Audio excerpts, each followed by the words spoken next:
Assalamualaikum warahmatullahi wabarakatuh. Berjumpa lagi bersama saya Sri Rahma Ramadhani. Kali ini saya akan membahas mengenai prinsip-prinsip dan asas-asas bimbingan konseling. Yuk kita simak sama-sama.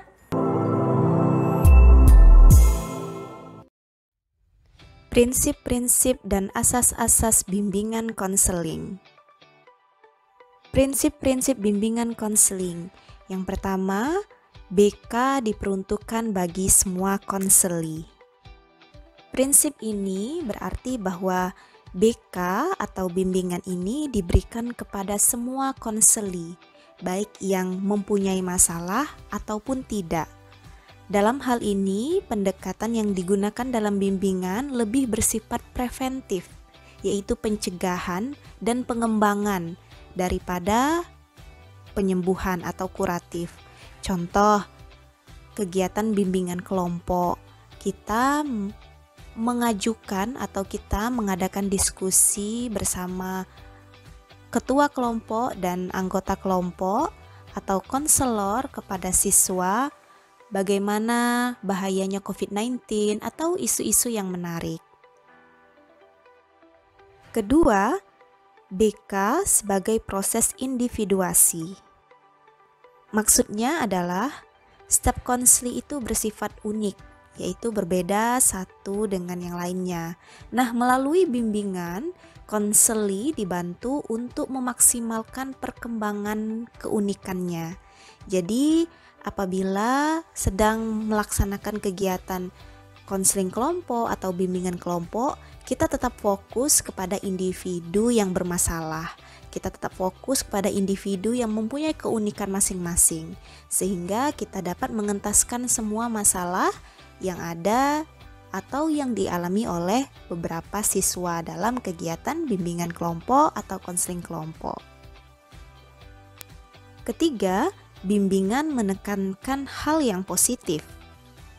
Banyak sekali yang kita temui di lapangan bahwasannya klien atau siswa tidak ingin mendapatkan bimbingan secara langsung oleh guru.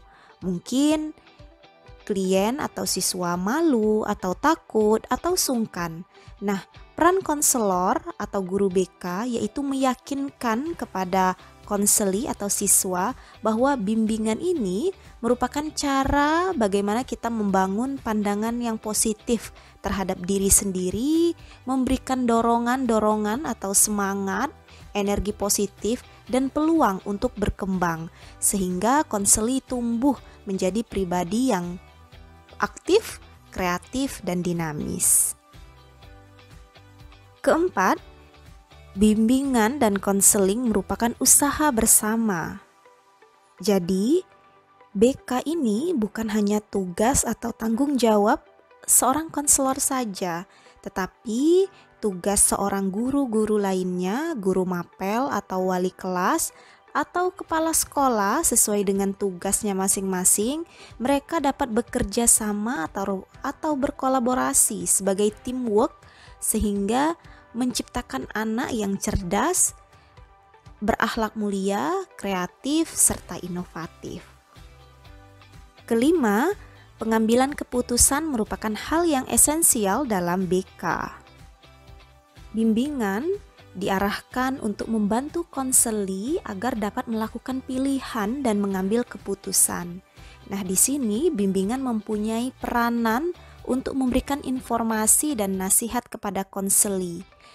Untuk apa? Untuk konseli mengambil keputusan yang tepat dalam menyelesaikan atau memecahkan masalahnya. Terakhir, bimbingan dan konseling berlangsung dalam berbagai setting kehidupan. Pemberian layanan bimbingan dan konseling tidak hanya dilakukan atau berlangsung di sekolah saja, namun juga di lingkungan keluarga, masyarakat, atau lembaga-lembaga lainnya. Nah, bidang pelayanan BK ini bersifat multi aspek, yaitu meliputi aspek pribadinya, sosialnya, pendidikannya, serta karirnya. Asas dan dinamika kegiatan. Jadi asas-asas BK meliputi yang pertama kerahasiaan. Asas BK yang menuntut dirahasiakannya segenap data dan keterangan tentang konseli yang menjadi sasaran layanan, yaitu data atau keterangan yang tidak boleh dan tidak layak diketahui oleh orang lain. Jadi, di dalam proses kegiatan konseling, hal pertama kali yang disampaikan seorang konselor kepada klien bahwasanya adanya perjanjian untuk merahasiakan masalah. Jadi, di sini letak kerahasiaan masalah klien, yaitu membuat kesepakatan. Jadi hal yang pertama kali yaitu membuat kesepakatan bahwasanya masalah ini aman dan tidak akan diceritakan oleh siapapun, hanya kita berdua yang mengetahui, klien dan konselor. Ini adalah kesepakatan awal di mana proses kegiatan kelompok baru dimulai. Kedua, asas kesukarelaan dan keterbukaan. Jadi asas BK yang menghendaki adanya kesukaan atau kerelaan peserta didik untuk mengikuti kegiatan yang diperlukan baginya. Nah, asas BK ini menghendaki agar konseli menjadi sasaran layanan yang sifatnya terbuka dan tidak berpura-pura, baik dalam memberikan keterangan tentang dirinya maupun menerima berbagai informasi dan materi dari luar yang berguna bagi pengembangan dirinya. Contoh, seorang konseli atau siswa datang secara langsung kepada konselor untuk menceritakan masalahnya dengan tanpa adanya paksaan. Jadi di sini adanya asas kesukarelaan dan keterbukaan sehingga konselor dapat mengamati semua masalah yang diceritakan oleh konseli.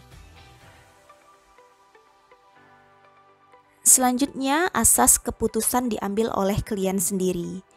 Nah, asas BK yang menunjuk pada tujuan umum BK yaitu konseli sebagai sasaran layanan BK yang diharapkan menjadi siswa-siswa yang mandiri dengan ciri-ciri mengenal dan menerima dirinya sendiri dan lingkungannya, serta mampu mengambil keputusan, mengarahkan serta mewujudkan dirinya sendiri. Jadi di sini konselor membantu konseli untuk mengambil keputusannya. Keputusan apa? Keputusan yang tepat untuk solusi masalah yang dialaminya. Jadi kita sebagai konselor hanya membantu mengarahkan bagaimana konseli ingin mencapai tugas perkembangannya. Selanjutnya, asas kekinian. Asas ini menghendaki agar objek sasaran layanan BK ialah permasalahan konseli dalam kondisinya sekarang. Nah, contoh, kita memadukan lingkungan, keluarga, pergaulan konseling dengan masalah konseling yang ada. Masalah-masalah yang akan diselesaikan hendaknya masalah yang sedang dirasakan siswa, sedangkan masa lalu adalah masalah yang akan dihadapinya di masa yang akan datang dan hanya dijadikan sebagai latar belakang timbulnya masalah.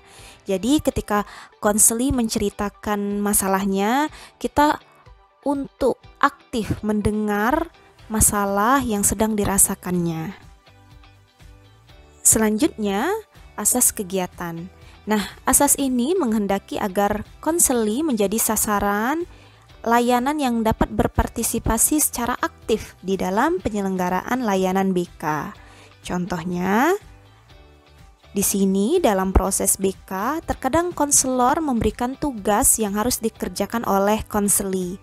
Karena bila konseli tidak dapat melakukan kegiatan atau tugas tersebut, maka usaha bimbingan konseling ini tidak dapat memberikan hasil yang pasti. Oleh karena itu, untuk mencapai tujuan bimbingan siswa atau bimbingan klien harus mampu melaksanakan kegiatan tersebut atau tugas tersebut. Sedangkan konselor di sini perannya hanya berusaha mendorong agar konseli mampu melakukan kegiatan atau tugas yang diberikan. Selanjutnya, asas kenormatifan. Asas ini menghendaki agar segenap layanan dan kegiatan BK didasarkan pada aturan dan tidak boleh bertentangan dengan nilai dan norma yang ada. Jika masalah yang dihadapi konseli atau siswa adalah masalah yang melanggar norma, maka konselor harus mengarahkan siswa ke arah yang sesuai dengan norma yang berlaku. Selanjutnya, asas keahlian.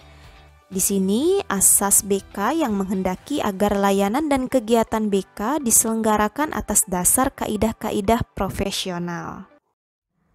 Pelayanan BK yang dimana harus dilakukan oleh tenaga-tenaga yang ahli profesional, karena usaha bimbingan dilakukan secara teratur dan sistematis ya, dengan menggunakan teknik dan alat yang memadai.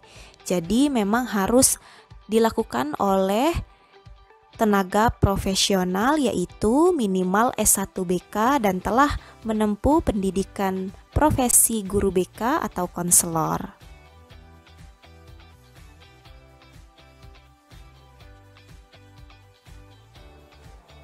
Terima kasih yang sudah menonton. Semoga bermanfaat bagi kita semua. Jangan lupa berbagi. Saya akhiri. Wassalamualaikum warahmatullahi wabarakatuh.